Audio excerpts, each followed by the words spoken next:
All right, guys, welcome back to another trade recap. It's been a while since I've done one of these. I didn't have a setup for like the past month. My roof literally caved in, but we're back, okay? We're back. We are going to go over one trade in specific. This is actually a losing trade, and I think it's very important that you guys see the losing trades as well as the winning trades.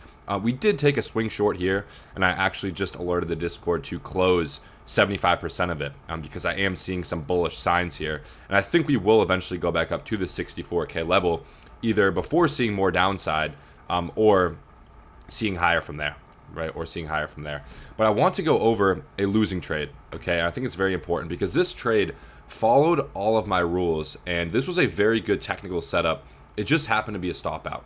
So number one, okay, this was using my fib strategy. So going into a 4-hour time frame. Again, 4-hour time frame is for bias. Now, in hindsight, there could have been a few things I did differently, but it followed all the rules, right? So I saw that we were at the major sniper entry zone. So the sniper entry zone is going to be the 0.618 to the 0.786. So this fib zone right here, okay, this fib zone I refer to as the sniper entry zone. This is where you want to look for long positions in an uptrend or short positions in a downtrend. You draw from swing high to swing low. So anytime price approaches this zone, I am automatically going to a lower time frame and I'm looking for entry triggers. Okay, so that's number one. Went down to, I believe it was a 30-minute time frame, and I saw that we had this sweep of liquidity, otherwise known as a swing failure pattern. We're seeing some bullish divergences. You can clearly see here, right? The momentum on the momentum oscillator is actually increasing to the upside as price is making a lower low. So what does this tell us? Well, this tells us that there is a good chance we get a squeeze higher, right? Because we have bullish momentum here as price is making a lower low. This is referred to as a bullish divergence, right? When momentum is doing this and price is doing this. So momentum and price are doing opposite. This is bullish when you are in an uptrend, when price is at a key level. This is my entry trigger 90% of the time, right? So I saw that, okay, cool. We're seeing bullish divergences here. And then I also saw we had this inversion fair value gap, right? We can see we had this bearish fair value gap made up of 3 candles here, right? 1 bearish, two bearish, and then that third candle sweeping these lows, right? So I'll draw it out for you guys again. Where's the brush? Where we have 1 candle, right? 1 bearish candle. And then we have a second bearish candle right here. And then we have a third bearish candle right here. So this gap in between the 1 and the 3 candle is referred to as a fair value gap, right? So this was a bearish fair value gap telling us that selling pressure is strong, but we instantly reclaim that bearish fair value gap, with that bullish fair value gap. So as soon as we closed above that bearish fair value gap, that is when I said to enter the long position. Okay, to enter the long position somewhere around here.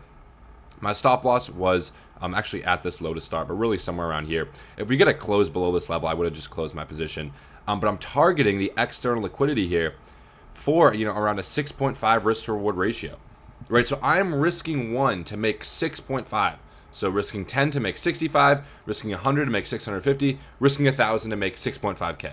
Okay, this is the best way to trade on a lower time frame. You're using higher time frame confluence, you're using higher time frame levels, and then you're just going to a lower time frame to pinpoint that entry, right, with a pretty tight invalidation. As soon as price was around right here, I alerted in the Discord, okay, move your stop below this low. Because if price goes below this low, then my trade thesis is invalidated, okay? So I went to bed.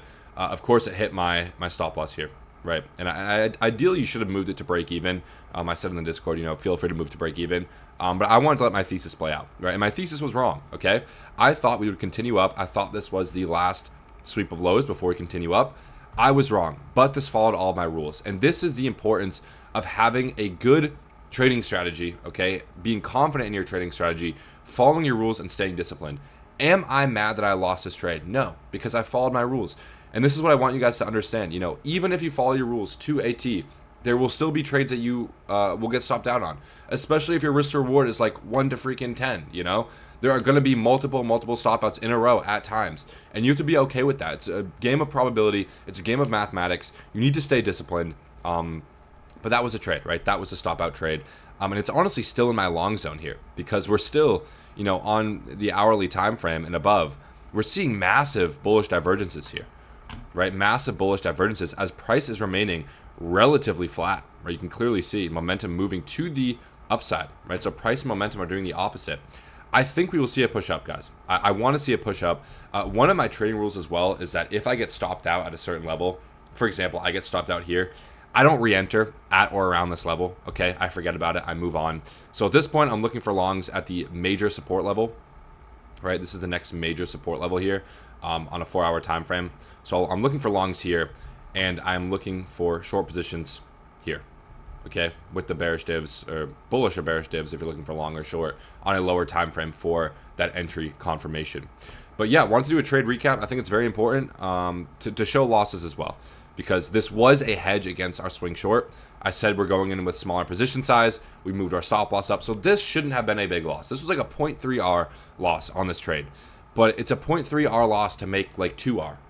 Right, so that's how you got to think about it. You're risking so little to make, you know, so much if your thesis is correct, and it's a hedge against your short, so the shorts are still printing, right? So yeah, that is it for this video. I'm gonna do more trade recaps. I'm gonna try to do like 2 or 3 a week with Jay as well. So leave a like if you want to see that. But yeah, that's it for me. See you guys next video.